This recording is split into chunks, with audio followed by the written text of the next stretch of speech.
Hello, this is Dr. Grande. Welcome to this episode of Alien Lizard Humanoids. Tonight we'll be looking at Myron May and the concept of the targeted individual. Get started with introductions. Jeff?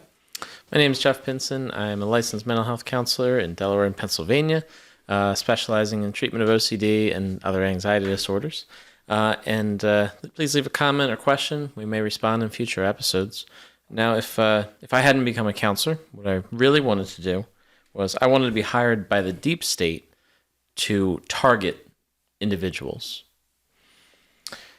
This actually doesn't exist. And even if it did, it would be a terrible thing. And turns out I just didn't want that on my conscience. Even if I created this idea of targeting individuals, it's not a good idea, right? It's one of those things that doesn't really look too good. So, counseling. A shattered dream to counseling. Oh, another tough break. Right. That's terrible. Yeah. Mike? My name is Mike Smith, also a licensed professional counselor in the state of Delaware, specializing in narrative therapy, geek therapy, and a self-styled expert in all things geek. Had I not become a therapist, what I really wanted at one point was to become an inventor. I like puttering around on things. I've obviously made all of these things, but I wanted to be an inventor who developed a directed energy weapon. That was going to be awesome. It was going to be great. Could it control minds?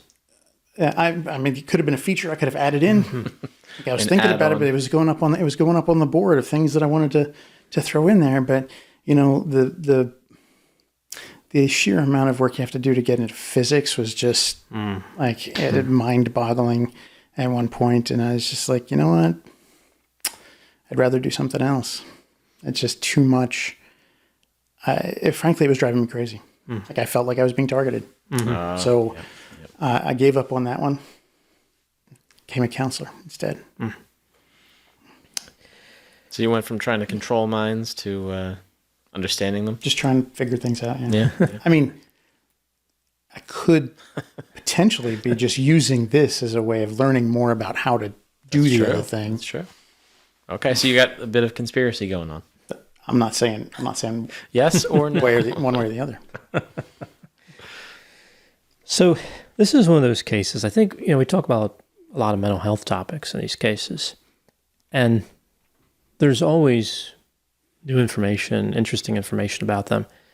This is a phenomenon that I think a lot of people don't know exists at all. So if you say like depression, people may not know everything about depression, but they get the basic idea. Right. Anxiety, OCD, whatever.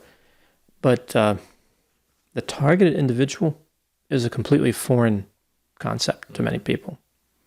It's kind of frightening that it exists. Yeah. Absolutely it is. Yeah. A lot of people are affected by this. There's a study. I didn't get a chance to read the whole thing because I just found it not long before this, but there's a study out there that compared the phenomenon that we'll be talking about with people who think that their house is haunted. There's kind of this suggestion that maybe over the years, the poltergeist, that whole thing morphed into the targeted individual. Wow. There's a lot of parallels. Well, that's similar to the idea that the sightings of angels flying in the sky has morphed into UFOs, the alien spacecraft. Yeah, so this could be just the way delusions morph over time. But I don't want to get ahead of myself. Let's hear a summary of the man we'll be talking about in particular. His name is Myron May. So Myron May, the issue, the moment in question here, November 20th, 2014, I went into Florida State University Library. Now, this was very early in the morning. This was just past midnight, if I'm not mistaken. And goes in there with a weapon, with a gun, and opened fire. He injured 3 people, while multiple others, at least 3 people, multiple others found evidence of rounds hitting the book bags, their books, being stopped by books. They were in a library, of course. So there was a good number of people in there. I don't know about a good number of people, but there was more people than I would have thought at midnight in the university library. So they had the opportunity to hit a number of people. And after that, Myron did not make it very far. I think it said that he only made it into or didn't make it past kind of the entryway, I believe, to the library. When he went back out and encountered officers and wouldn't drop his weapon, pretty much asked them to shoot him. They did. A lot of times, I understand.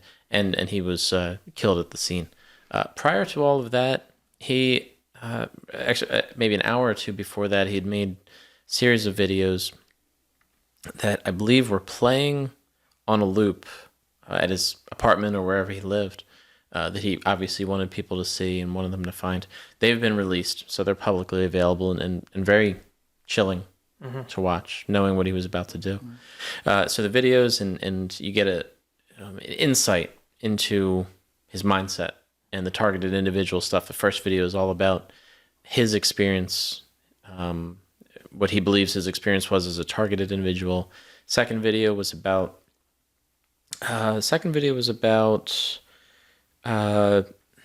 people that he liked, kind of messages to them about what he liked about them, why he appreciated them, so forth. And then the third video was about the people he felt were harassing him and his message to all of those people. He named them all specifically in the second video and the third video. Named them all specifically, why he had a problem with them, why they should be ashamed of what they did to him, and so forth. And he really put a lot of thought into this. He had everything he wanted to say worked out so well. And I think he was reading off of something, it seemed, but he didn't miss a beat on any of that. And so the mindset of this guy, what you can see that was going through his mind through these videos is chilling, is scary. And that I didn't get a real sense of why he did this, and maybe he wasn't very clear, but the fact that he felt like he needed to, felt like that was his only option, to go out and harm people because of this harassment that he felt he claimed he was experiencing. So scary. Thankfully, to my knowledge, there was nobody killed. I think one person was paralyzed. Paralyzed. Okay. Well, Myron was killed. Well, obviously Myron was, right. He was shot 24 times. Yeah. So thankfully, nobody was. None of the victims were killed. Unfortunately, one paralyzed. But it could have been a lot worse. So thankfully, it was just to that level. But yeah, scary. Yeah, Myron, we don't know because he's dead, but a lot of people think, and I think this is reasonable, that he had schizophrenia. He was developing it. Could have also been drugs, although I wonder if they would have told us that. Right. Some of the things that I read on it, that information that came out from his friends, especially the ones in New Mexico, was that he had seen a psychologist in New Mexico because he started to feel unable to concentrate. And he'd been working as a prosecutor in Donna Ana County District Court for 6 months or so. I mean, that's an overwhelming job. Yeah. Having trouble concentrating, he went to see a psychologist. Psychologist in that one appointment, and apparently in New Mexico, psychologists have prescribing powers, which they don't in many others. It's New Mexico and one other state that gives psychologists prescribing powers. But in one appointment, the psychologist put him on Wellbutrin and Vyvanse, and there are warnings on the labels of both of those. The side effects can include things like paranoia, suicidal ideation, especially if a person is taking them who doesn't need them. If a person has ADHD and they take Vyvanse, it's going to help them to be able to concentrate, help them be able to focus. If the concentration issues are more stress-based, the Vyvanse is a stimulant. It's going to drive that up. Yeah. Wellbutrin is an antidepressant. If you don't have depression, it's not great to take. It can help also with anxiety if you have an anxiety disorder. And it works really well with ADHD meds. It helps ADHD meds become more effective for someone who has ADHD. But if you're making a stimulant more effective on someone who doesn't have ADHD, you're just making a stimulant more effective. I think that he needed a proper assessment. And everyone missed it. His therapist missed it. And he also went to an inpatient facility, and they either missed it or found it and let him go. Well, that's the thing. I think they put it that he went into the inpatient place and they changed his meds up. He wasn't on the 5-Anson Wellbutrin anymore. So the things that were being caused by that, the paranoia that was coming up from that combination of medications wasn't there anymore. So he would have kind of started to settle into things, and then he comes out of it and starts taking the meds again, shoots right back up. Mm-hmm. Terrible. And that might have been just exacerbating a pre-existing condition. It might have had some really mild schizophrenia that was going unnoticed, or schizoaffective, or just some delusional disorder underneath that was just mild, and the medications just exacerbated it quite a bit. Yeah, his delusions were very pronounced. Like, so if this was like, this didn't strike me. I mean, this really does look like schizophrenia. Mm-hmm. I guess technically it could also be like bipolar with psychosis, depression with psychosis. Right. Could be delusional disorder.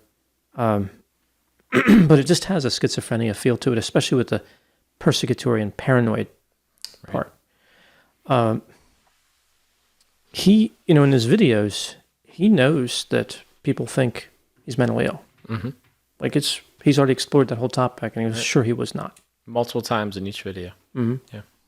So it wasn't like, if somebody just went to him and said, hey, this could be schizophrenia. Oh, thanks for telling me. Had no idea. Wow, I thought these people were, chasing me. That's not what was happening. Mm-hmm. That's a problem with any kind of paranoia, though. Like, trust in anyone gets eroded to the point where if someone says, I'm mentally ill, wait, they're trying to stop me, or they're I'm targeted, mm-hmm. Right. And they're telling me that it's all in my head. They must be part of it.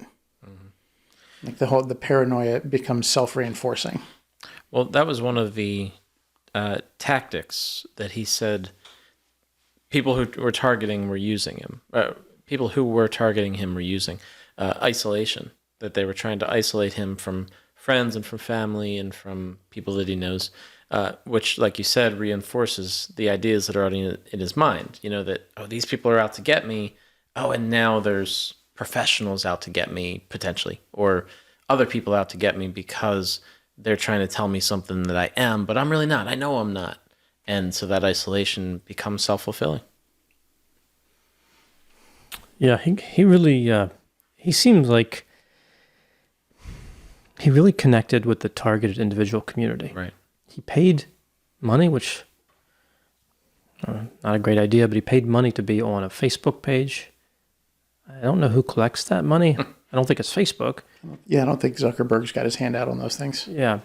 So, although if anybody was going to target anybody, I think it'd be Zuckerberg targeting people. I mean, that robot's got, that person, that guy has... But he was contacting these people on Facebook and getting a lot of support. Mm-hmm. And at one point he said something like, has anybody had their handler, ask for violence to get free from... Right, to get freedom. Yeah. And surprisingly, if you look at their responses, they're like, no, never do that. Like, why would you do that? Like, right. So they weren't quite as far gone. Yeah. But he was clearly thinking about, like, maybe there's a way to bargain with the gang stalkers. Mm-hmm. There's not, because they don't exist. Yeah. That's the problem. But if you look at the different symptoms of gang stalking delusion, he lines up perfectly. Right. Mm-hmm. Yeah. He had these big beliefs that his neighbors were watching him. Right. And that they were talking about him. He could hear them through the walls talking about him. Mm-hmm. Which is a classic auditory hallucination. The voices, it is the worst is that it reinforces the paranoia is the voices that you can't hear what they're saying, but they're talking, and you get the feeling that it's directed at you, and that's what can drive people like really just frustrated with it and get even more paranoid because like I know they're talking about me, I just can't hear what they're saying. Yeah, increase that uncertainty and that buy-in to, I really need to figure out what this is. Yeah. Right. And that feeling of being watched. He was, talking about they could see him through the walls of his apartment. Mm-hmm. At one point, he made a police report about there being a camera hidden in his apartment. Mm-hmm. And then there's the lotion thing, right, where he he was in a bubble bath, which just, I don't know, strikes me as funny for like this guy's afraid of the CIA. He's like, I'm gonna take a bubble bath, you know. Well, no, if you need to get clean, but okay, the CIA out there is watching me, right? You gotta hide under I can't take a shower because they're going to see my whole person. I can't just take a normal bath because it's clear. Bubble bath is the way to go. Like you're going to get Nice clean, murky water. and you're going to hide the things from the people who are going to be watching. It makes logical sense. Maybe that's why he did it. But when he climbed out of the bubble bath, he heard two people talking. That's also a bad sign. When you hear two voices talking to each other, that's like kind of extra bad, I guess. More serious. And one said something like, "Did you see that? He never puts lotion on." They're very critical of his skincare regimen. That's true. Yeah. That's true. And he also told the police he was putting lotion on. So it's like, well, wait a second, did they not see you? Like, it didn't match. Of course, they're lying to him. You know, they're trying to get him to believe a lot of things about him, and believe a lot of things about himself that aren't true, and believe things about other people that aren't true. And now they're attacking his self-care, and how much more personal can you get, right? So, makes sense. Yeah. But he thought the police were in on the conspiracy, and he went and told them about the conspirators. So, inconsistency. He said that when he made that, they laughed at him and laughed him out. Now, I'm not sure how true that part is. I'm sure they weren't entirely Inside, they were laughing. like they might have been laughing inside, but I think they might have been like, "Oh, I'm very concerned." But when he left, he's like, "They were just laughing at me. They were just laughing at me the whole right in my face and sent me out of there." He also said that he wasn't sleeping. Mm-hmm. He told friends at a bachelor party that he hadn't been sleeping because his neighbors were constantly spying on him. Mm-hmm. But if he doesn't have ADHD and he's taking a stimulant and a medication like Wellbutrin that's known to cause insomnia, especially if he's taking them midday or late in the day, or taking taking in the morning and in the evening, like his sleep schedule, like he's not going to be able to sleep. Mm-hmm. And he also slept in his clothes, which doesn't help. Right. And with a knife. And then the paranoia, kicks in and makes it even harder for him to sleep. And the drugs can, continue exacerbating that. It becomes cyclical at that point. Mm-hmm.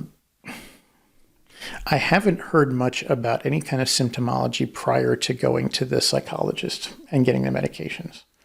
But much of that seemed to really kick in the weeks afterwards when he was taking the meds.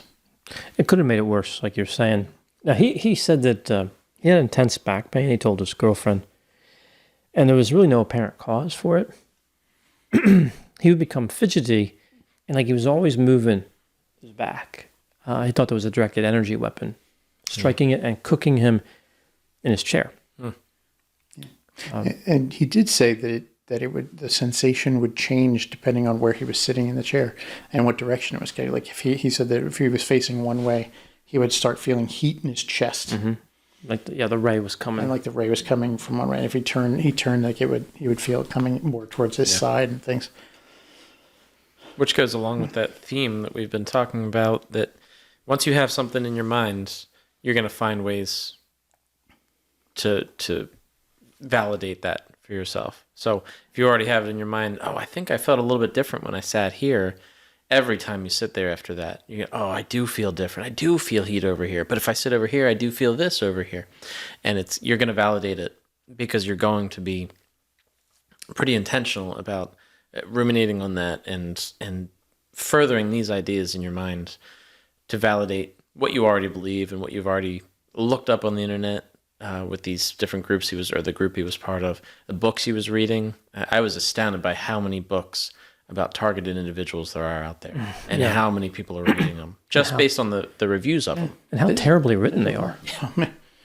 It's hard to keep track of how many Post-it notes you've got up on the wall when you've got so many Post-it notes on the wall, and making them into a book is tough.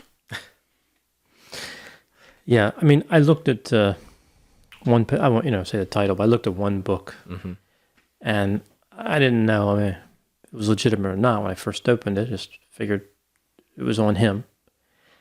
And when you're reading it for about like 2 minutes, and it was clear that whoever wrote it wasn't the best writer. I'll put it that way. And maybe was a true believer in the gang stalking, and instead of an objective journalist. Right. These are the people that are writing these books, the kind of people that want this information out there. So they're willing to put it out there for free or for really cheap, or here's a PDF you can download or something. But it's also the kind of thing where they just want the information to get out there.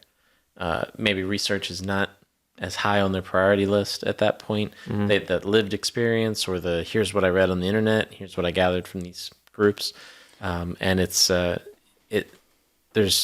you're not asking for a lot of quality there. You're not going to get a lot of quality there for a variety of reasons. I think they have quite a bit of research ability. Like they have a lot of ability to drag up and find information in the darkest of places. Like they're great at that. It's the evaluating it for the credibility of the source that is lacking. I think they are going to the internet and finding things on the deepest portions of somebody's opinion page or somebody else's page on the same subject, and it confirms their already held belief, but it doesn't offer any new evidence. And these are not scholarly articles that they're pouring through to try and find evidence. They're not doing actual research, so they're not designing experiments and going out and doing these experiments to gather data. They're just doing a review of available non-scientific literature. And they're doing a really good job of it. They're connecting the dots. Yeah. The problem is they're connecting the dots on a Dalmatian and coming up with a picture. Like, I tried that once. It doesn't work. The dots on a Dalmatian don't make, the White House. It just doesn't happen. Maybe one in a billion Dalmatians, maybe. Well, they look at different sources that are unreliable and just basically people being delusional, and they find phrases that might be similar or different or whatever, and they're like, "Oh, look, I connected the dots." What they use to prove something doesn't prove something, but they're very sure. Okay, this is logical. A equals B equals C equals D, or leads to. Right? I found the causal chain, and it was all just little phrases that they found in some corner of the internet. Oh, and they catch it as part of a fictional show, and then find out that the fictional show is based on some real thing. So they think that it has super credible real thing. Like the show Lie to Me came out years ago. It was a great show. It was really fun, but it was all about microexpressions and how microexpressions can show. You can read somebody whether they're telling the truth or not based on the microexpressions. And like before every commercial break, there was a shot of some politician demonstrating a microexpression that they had talked about meaning certain thing. Like just before that, politicians lying if they touch their face before they make a statement. And then immediately after they show Bill Clinton, making some statement and touching his face and touching his nose just before. And it's like, okay. And you look a little bit deeper than that, and there was actually a guy claiming that he could do that, that microexpressions were a real thing. He was writing articles on it, getting them published in peer-reviewed articles. He claimed that he could make teach FBI agents to be able to be human lie detectors just based on microexpressions, watching their faces. This is a real thing. When it comes down to it, he failed miserably because, when actual scientific study was done of those FBI agents who were trained in his methods, it determined that they were actually worse at determining truth or falsehood than other untrained FBI agents because they were looking too deeply for specific signs and things and not able to. But that's the whole thing. Someone might watch Lie to Me and find out that, this is based on a real thing.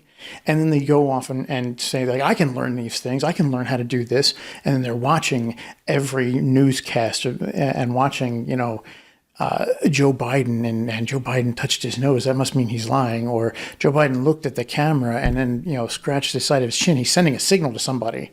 That's the kinds of things that they end up seeing because there's some real stuff. But they don't look deep enough into the reality of Nothing is too subtle, right? That everything has meaning, right? No matter what.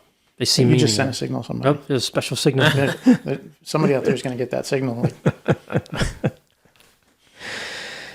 Yeah, so it sounds exhausting Yeah. to be a conspiracy theorist, but these are really beyond just conspiracy theorists. I think many of these individuals are suffering from some type of delusion. Right.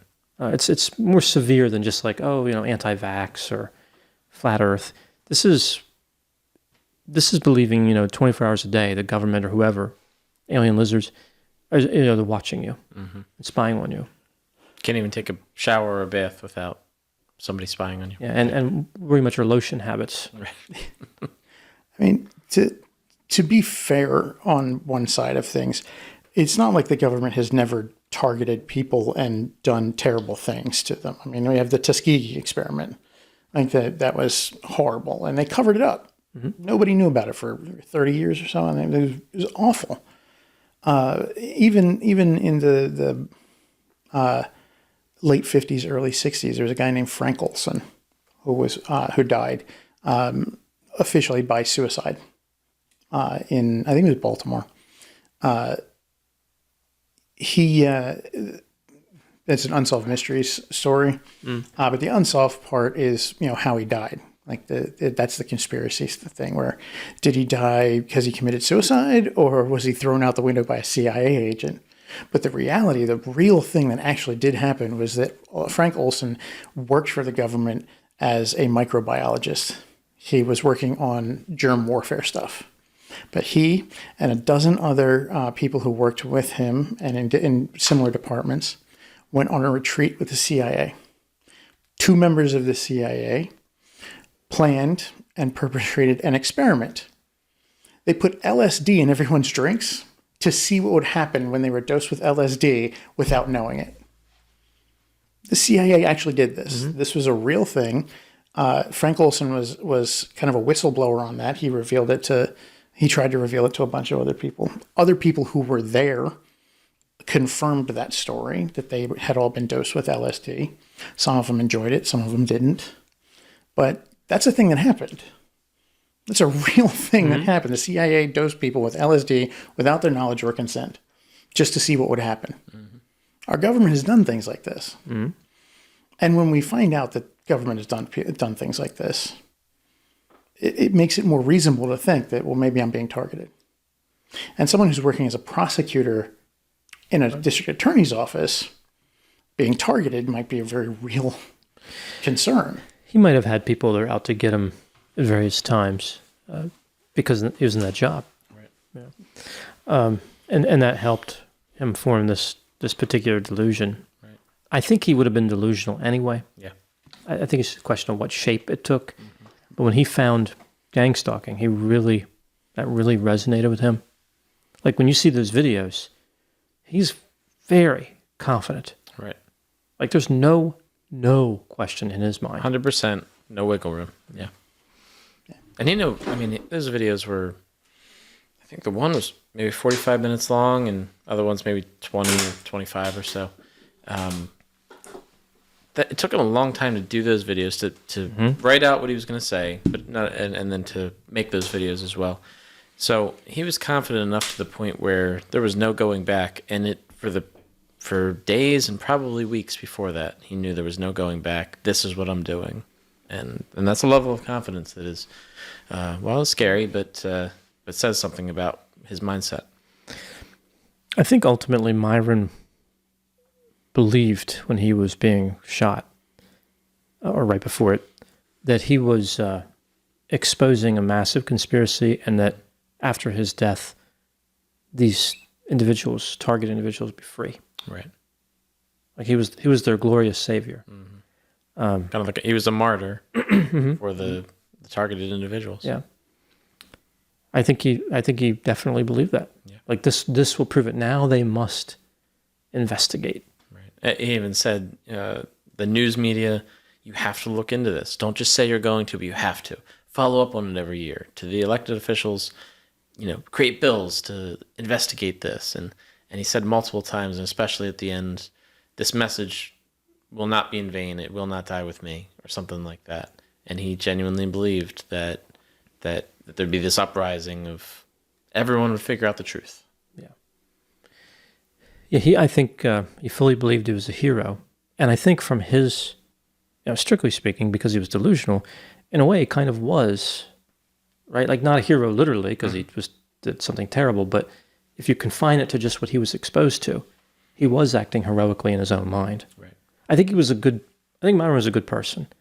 I think he looked at it and saw all these people being hurt, again, his delusion, and thought, no one's brave enough to stand up to these people. I'll be brave enough. I have to do something about this. Right. Yeah, something has to be done. Nobody else is doing it. Nobody else sees it. I have to do something. It's a moral obligation at that point for him. The part that doesn't make sense is why shoot innocent people, right? If he believed that, he didn't believe they were the conspirators, why wouldn't he target the conspirators? Now, did he definitely not believe that they were the conspirators? He said individuals' names, of course, but is there a chance that when he goes out in public, he said that he sees individuals that have really dark sunglasses. Is there a chance that's what he's seeing? They live. Reminds me of the Rowdy, was it Rowdy Piper, whatever his name was? Roddy Piper. Rowdy Piper. He died not long ago, I think. Yeah, I think so. But yeah, I mean, maybe he got influenced by They Live, and because they had the sunglasses that. The Men in Black, I think, would have a bigger influence on that one. Like if you're wearing black sunglasses, you're maybe he part of did. the Men in Black. But who was wearing sunglasses in the library at 12:25 a.m.? Right, that's what dark outside. College students. Maybe been using some drugs or something, under the influence, hungover. Well, that's the thing. I mean, he saw something that wasn't there, so logic was out the window at that point. So no matter what time of day, somebody was wearing sunglasses, looking at him in his personal space. I mean, he was walking around on a college campus after dark. He was near the library. As you said, you were surprised there were so many people in the library right after midnight. Maybe Myron was surprised too. Perhaps. Hey, wait a minute. Yeah, why are all these people? One. Why are all these people in the library? Yeah. Must be something going on. Right. The delusion hit him. And the delusion hits hard right then. They're looking for me. It might not have been that he was planning on doing that. Right. But that, oh my God, they know. They're all gathered here. It must be them. And he's then trying to defend himself. Like he's popping off shots because he thinks that the people in there are set to be able to attack him. Or maybe it had to do with the library itself being an information center, that maybe they were looking up information on him or on the opposite of the MK Ultra and all that kind of stuff. Maybe they were on the enemy side, so to speak, and they were looking up information to target him further or something. Maybe there's a connection with the library. We can only speculate because we never got a chance to speak to him, and he's not around anymore. It's reasonable to think that in that state of mind, he might have been going, as an information site, he might have been going to the library to try and find information at the library. Yeah, perhaps. And then the delusion hit when there was just too many people there. Wait, why are there so many people here at midnight? Well, he was very familiar with the library. He had been there for years in undergrad, but I think he picked the library and targeted it for some reason, but I don't know why. Another thing is he didn't have to shoot anybody at all, conspirator. Otherwise, he could have shot at them, like in general, or pointed the gun. It didn't matter. They were going to shoot him one way or the other. Yeah, right. It's weird, right? I mean, based on the information he had through his delusional mind, Myron's good characteristics were turned against him. The fight for justice attitude, right. The go get him attitude turned into something bad. I do think that we have to look at also how Hollywood plays a role in some of this stuff, because very often you'll see movies where the conspiracy theorist seems crazy through acts 1, 2, and 3, and then in act 4 they're proven justified in like everything, all of their beliefs. Everything is shows that they're Mel Gibson in Conspiracy Theory. Yeah. Will Smith in Will Smith in Enemy of the State? And Gene Hackman. Gene Hackman. Much better actor, in my opinion. I like Will Smith, not so much anymore with the slap, but Gene Hackman's a great actor. Gene Hackman was a great actor. But yeah, Enemy of the State has kind of that same kind of thing where it's like there's a seeming conspiracy that's behind everything. He was a lawyer, right? Wasn't Will Smith a lawyer in that? Yeah. Something like that, right? Right. And and everybody's like, or he even doubted himself. Spoiler alert for Yeah. Oh, and there was hidden cameras placed in his apartment and things like that. Like there are a lot of different movies that have that kind of theme. The thrillers with spies and conspiracy theories, like those, they're interesting. They're fun. They're fun movies to watch, but they have a danger for people who have that kind of delusional mindset, or who are prone to believing conspiracy theory things, because they're going to look at them and go like, see, the conspiracy theorist was right. You could argue the whole Born Identity series, same thing. Oh yeah. Here's a guy who wakes up and has no idea, and then spoiler alert. And then Spoiler alert for a 70-year-old book and 20-year-old movie series. And then he goes on to use his super mind control training to. Did he win in the end? I guess he sort of won, right? Jason Bourne, kind of. Yeah. It was. He got to in the first one. He got to run off with the girl and live, which was the only thing he was trying to do. Yeah. In the second one, they killed the girl. Right, early on. Yeah. And he went after them to shut down their organization. Ended up doing that. And in the third one, he got his memories back. Mm-hmm. And then they did one that didn't even have him in it. No, and it was terrible. The action was good, but Jeremy Renner, yeah, and not the best movie. No, I didn't like the plot, the screenplay, but I did like the action, like the motorcycle scene. That was pretty good. Yeah, some good action. Those movies have great action sequences, great car chases. Almost a little too good, like with the close combat. Like they're so hectic. Yeah. I was like, can we slow it down so I can see what's going on? But the driving scene with the Mini in the first one. Oh, that was amazing. Yeah.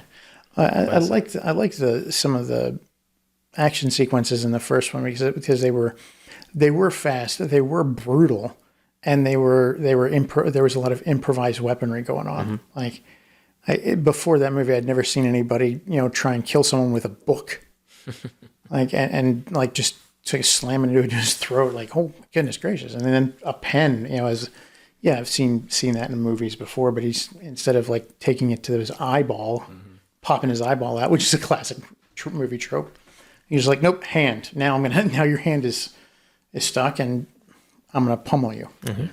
He also really liked his elbows in combat. Oh yeah, yeah, that was Krav Maga, an Israeli martial art. That, Matt Damon's an okay actor, but he was really good in those movies. Yeah. I never viewed him as a real heavy lifter actor. He did okay in was it Will Smith? No, not Will Smith.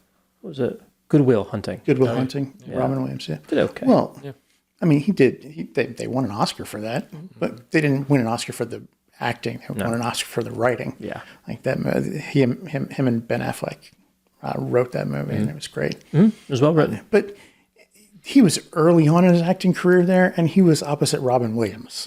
Yeah. Yeah, tough. You're gonna win. No matter how like he was never gonna be the shining star of shining star of that movie. Robin Williams always was gonna be, but he's done some other movies, especially the dramatic roles where he's really good, and he can definitely bring something to those roles, unlike other actors that we've seen of the age. He actually took the craft seriously, and he's also very, very intense when it comes to his charities. That's good. A lot more charity work than acting work. Yeah, he seems like a decent guy. He just never struck me as like a future like Peter O'Toole or a Harrison Ford or somebody who can really act. Right. Robert Redford. It didn't strike me that way. Now, when he was in Ocean's 11 and 12 and 13 or whatever, I thought he did good in the ensemble against very good actors. Yeah. Right. Like a lot of people don't like George Clooney, but he's actually not a bad actor. No, it's a bad rap. Clooney's not bad. I think there was a lot of really great actors in the Ocean's movies, though. Yeah. But Matt Damon, he did recently one set in France in the 15th century. I can't remember what that one was. Did it lose money? It wasn't. The Last Duel. Was that the one that lost money in the box office? I think so. Yeah. It was him and Adam Driver, and Ben Affleck was in it too. It's actually a really good movie. I really enjoyed that. Very sensitive topic of the movie, but he did a great job in acting because it tells the same story kind of from three different perspectives, and whoever's telling the story, of course, has their own spin on it. So Matt Damon has to, all of the actors have to act in specific ways, and Matt Damon did a great job of showing the difference between one character's view of how they approach things, and then the other character's view of how that same person approached them. It was a really good movie. I really liked it. I thought he was great and good acting in that movie. I didn't watch it because I heard how it lost money, or maybe lost money. So maybe I'll take a look at that. Yeah, it's a pretty good movie. Yeah. All right. So I don't know how we got off on those. Those are good tangents, though. Well, Hollywood having an impact on the conspiracy theory mind. Right. Yeah. So he saw maybe these movies that we talked about, or maybe not, but either way, he found a source of information about the CIA and FBI and whoever else he thought. Mm-hmm. He thought his family and coworkers. State. Yeah. One of the things I found interesting is he thought his coworkers were peeking around like the walls, like corners, like in an office, like hallways. I picture like doing like, yeah, right. What's Myron doing? And it's you would think that they would be using cameras. He believed that people did that, but instead they're just like, yeah, this is easier, right? Instead of working, they're just peeking around corners all day. Another thing I found interesting. This story was from 14. Is that right? Something like that. 2014. 2014. Cameras around vehicles weren't quite popular then, but now they're everywhere. Right. And he had a piece of his SUV he thought was a camera. Right. It may have been, I don't know if it was a camera or not. It wasn't one spying on him, but it may have been like a backup camera. Mm-hmm. Nowadays... In 2014, backup cameras were starting to become really popular. In 2015, they were mandated. So he might have had that. But these days, these vehicles that have like 9, 12 cameras, whatever. Sensors all over. Yeah, he'd be going all day trying to find... That's true. Yeah, I mean, it can be, it's just, like, hey, you're right. Your vehicle is covered in cameras. Yeah.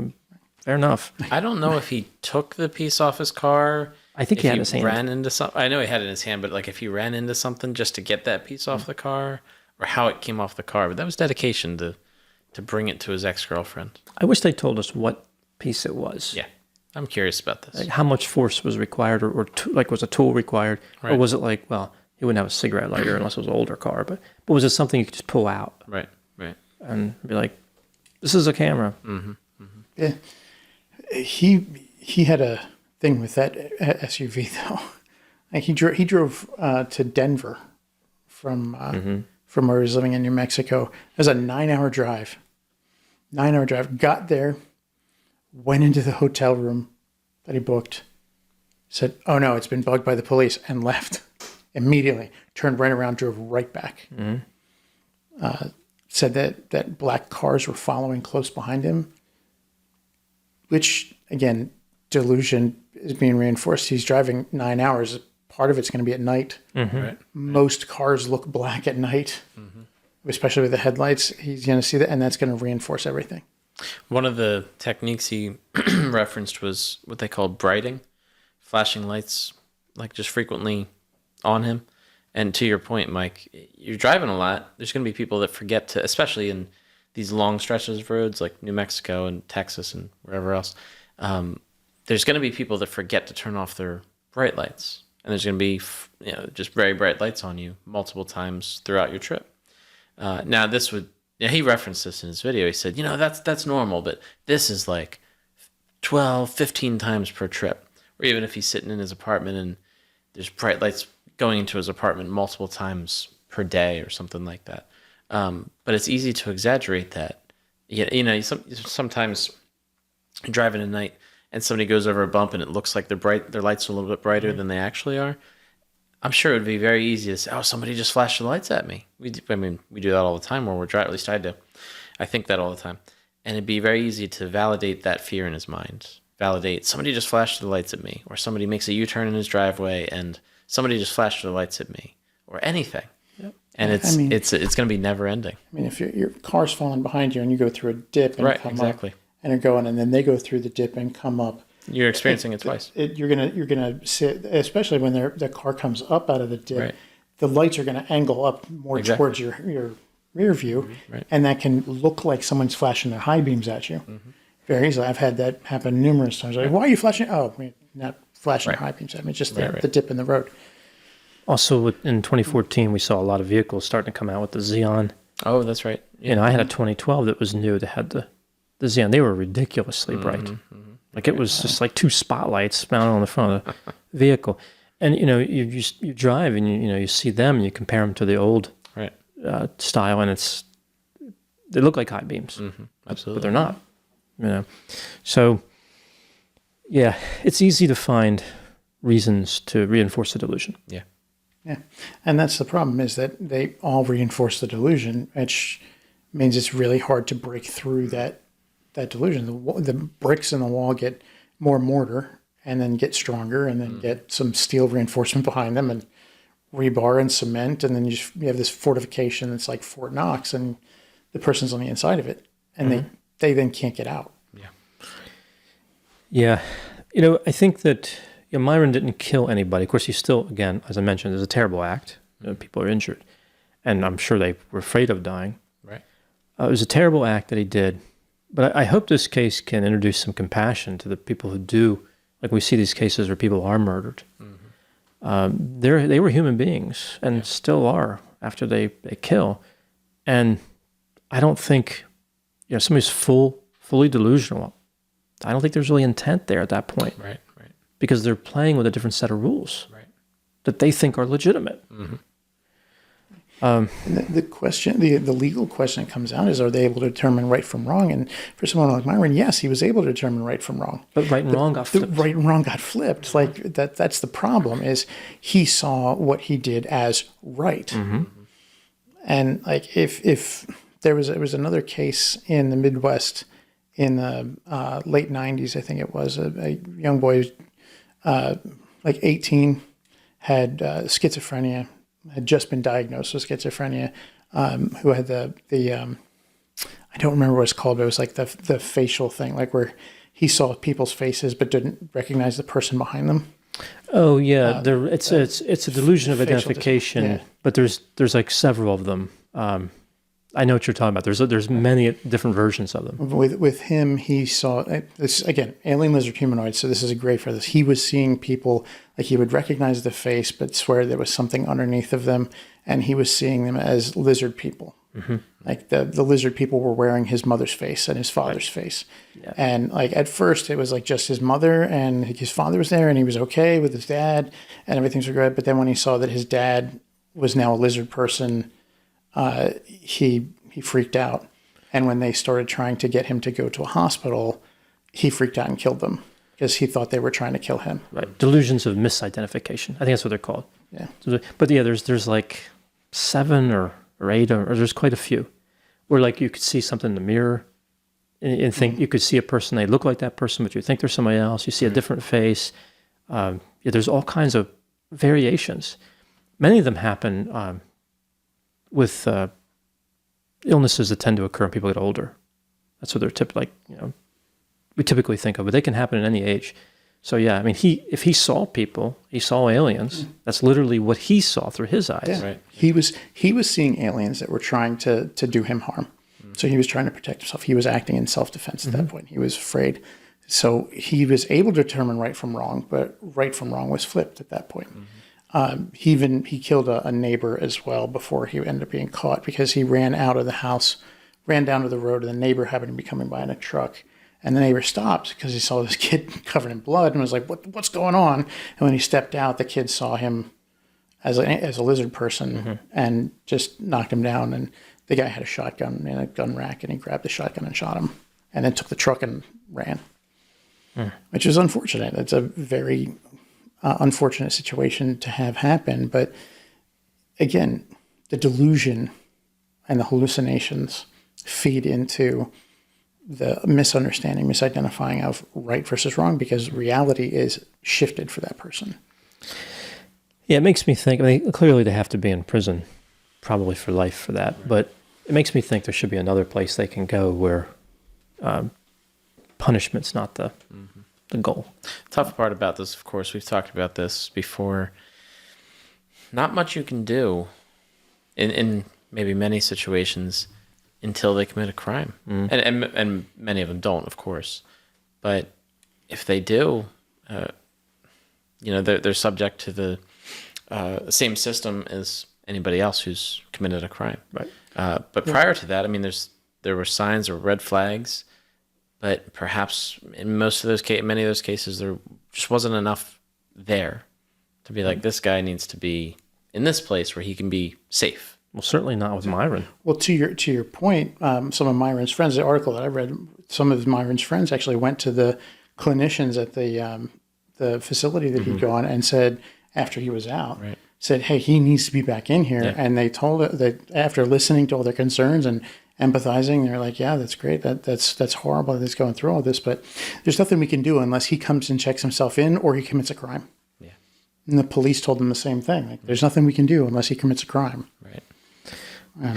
Yeah. Well, if you start to get proactive with mental health, you'd probably be able to reduce some of these crimes. So then you run into it's a security versus freedom debate. Yeah, I mean, so now you have the mental health police running around. Like, it becomes kind of it's like, which is scarier?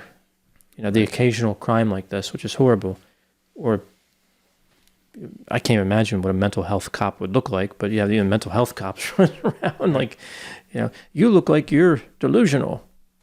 Or here's an MMPI. Tell me when you're done, and I'll score it for you. Like, I don't know how that works. Yeah, right.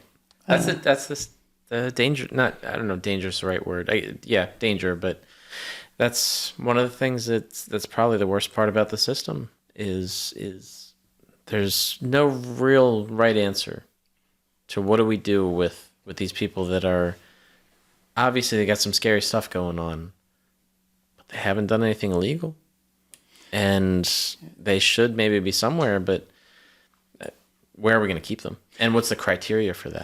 There's a fine line for that, because, I mean, the way the mental health system used to be, when you could just lock somebody up for being dangerously mentally ill, that system got heavily overtaxed and then corruptly overused. Like, people, husbands who didn't want a divorce but still wanted to sleep with their mistress would drop their wife off and just slip the psychiatrist $50 and say, here, keep her here for the next year, and she'd be like stamped insane and she wouldn't be able to leave on her own. They were just drop-off places. Police were using them as a way of holding people for extra time.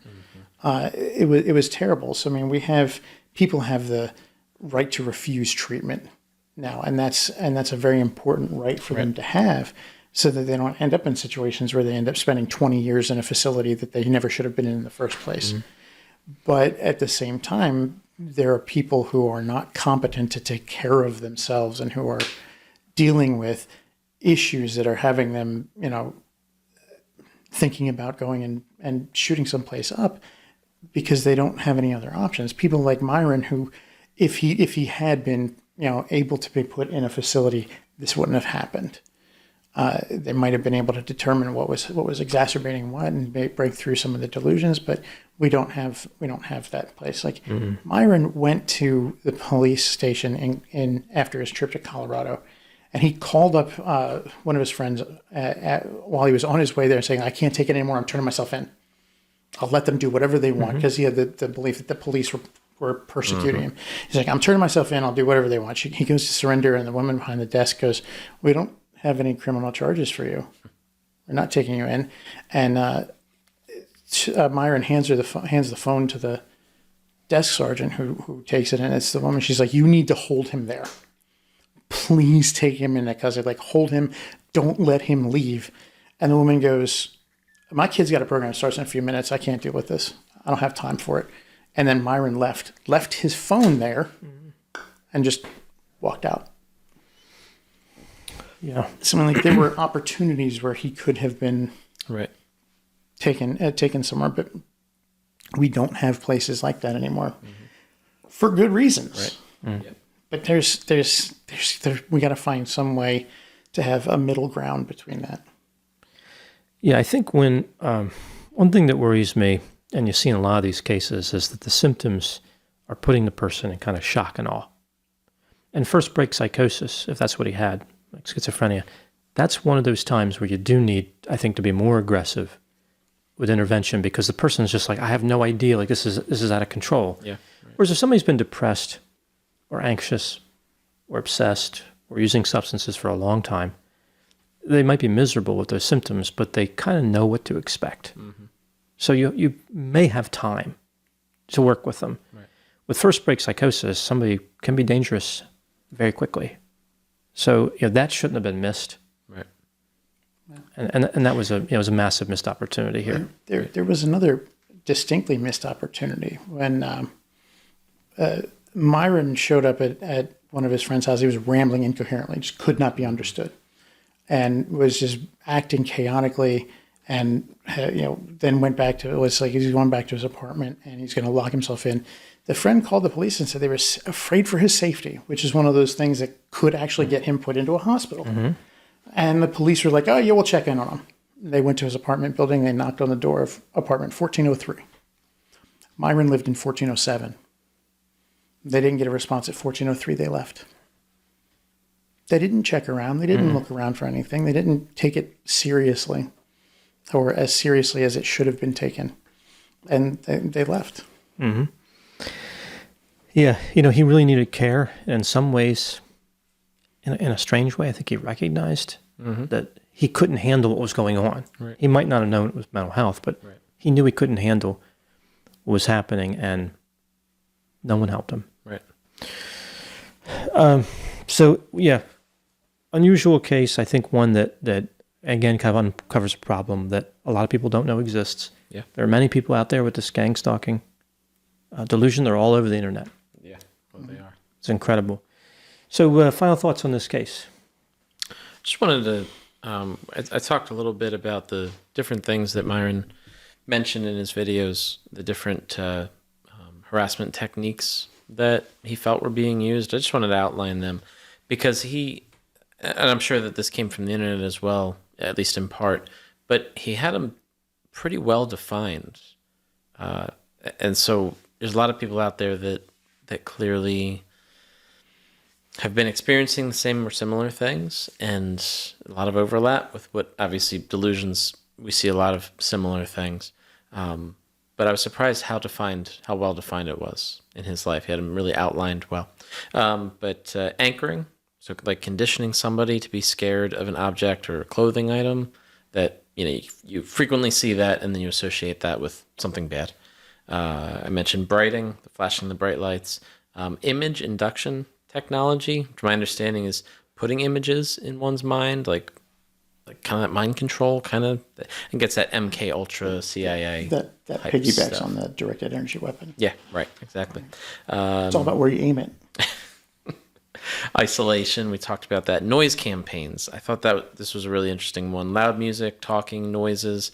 I think he even referenced loud sex noises at some point at a neighboring apartment for hours, and just nonstop loud noises to really psychologically bring a lot of psychological and emotional and physical stress onto somebody. Noise campaigns, hacking, putting viruses on electronic devices, electronic harassment, taking control of those electronic devices, which he claimed happened to him, as well as mobbing, which we talked about the idea of mobbing. But well-defined, and I think you'll find a lot of these ideas in those various books that are out there. And I think that's where they feel like they're researching these topics and defining them even further and trying to find evidence of these or something. But it is a very interesting concept that they've put together here. Mm-hmm. A lot of structure. They've kind of, right, in a way, kind of organized built up. Yeah, right. Yeah, which is interesting because it's much of it or some of it might be based on schizophrenia. Mm-hmm. Very disorganized. Characterized by disorganization, yeah. Mike? So the thing that really strikes me about the whole targeted individual phenomenon is that I think like 8 out of 10 people are struggling with a major mental health psychosis, delusional disorder or something, but the other 2 out of those same 10 people aren't struggling with one of those, but they're joining in with the delusion based on the organization, on the perception of how reliable the information is, based on the common sense that people say, like, oh, I saw this in the movies, and yeah, I know it's just a movie, but what if? Right. That old what if. Yeah, the whole what if, and like even things like flat earthers jump onto the common sense bandwagon. It's just common sense. It's just common sense. Well, there's no such thing as common sense, but people think that it's realistic within their worldview that's already established. And when you have so much organized, deeply thought out, seemingly backed up by research and evidence, if so many sources to turn to, it reinforces that even when there is no mental health component there. And that then spreads. And it can become much more dangerous for a person who has this deeply held belief and isn't struggling with the delusion. Because then their belief becomes real. Yep, their confidence is very high. Their confidence is incredibly high. And then they might do something like what Myron did without having the mental health aspect of his brain was rewired to be troubled by this. Yeah, it's like he got disconnected from his original values, and it just got very twisted around. It's really quite tragic. Yeah, it turned him into almost a killer, somebody who could have killed. Yeah, I really do think that it was a part of this was mismanagement of medications. Like he was given medications that he didn't need. And he might have still become delusional, but I don't think it would have gotten to the point that it did as rapidly as it did. This happened over the course of just a couple of months. Like this wasn't, we see people with schizophrenia that it takes years for them to get, for the hallucinations, delusions to get bad enough to be really, really bad. Because it can start out really small. Sometimes they can be debilitating from a person very early, but as strong as these were, and as really intrusive as they got that way really quickly. Yeah. And he had people, he dealt with. It wasn't like he was isolated for a long time, where those symptoms could have grown in secrecy. Right. But yeah, first break psychosis can change a person. Usually before the first break, they're a little bizarre and odd for a while, almost like cluster A, personality pathology for maybe a few months or even a few years. But yeah, when that first break hits, it's still a dramatic uptick in symptom duration, frequency, severity. Very tragic. So that's the case of Myron May. Any ideas for? I'm thinking maybe like a small bank of monitors, like a screen, wall of TV screens, just like this big, or maybe I'll find a directed energy weapon chassis and put it on the table. Yeah, he did reference I don't think he used the phrase command center, but he did reference the room where everyone was sitting watching these targeted individuals. So the monitor thing, that's kind of the picture I get of that. So please vote in the comments for monitors or a directed energy weapon. Yeah. I'll try and make it functional too if I can. Capable of reading minds and right. I guess it all depends on where you aim it. Right? If you aim it low at the back, it just does a burning thing. If you aim it at the brain, depending on where you are aiming in the brain, it can give you images or auditory sensations or remove your memories of third grade. Yeah, there you go. Can be used for treatment. Full frontal lobotomy. So this was an episode of Alien Lizard Humanoids, Myron May. Again, please put in the comments any ideas for the object to be created or any ideas for future videos. We read every comment. We appreciate you watching, and we'll talk to you soon.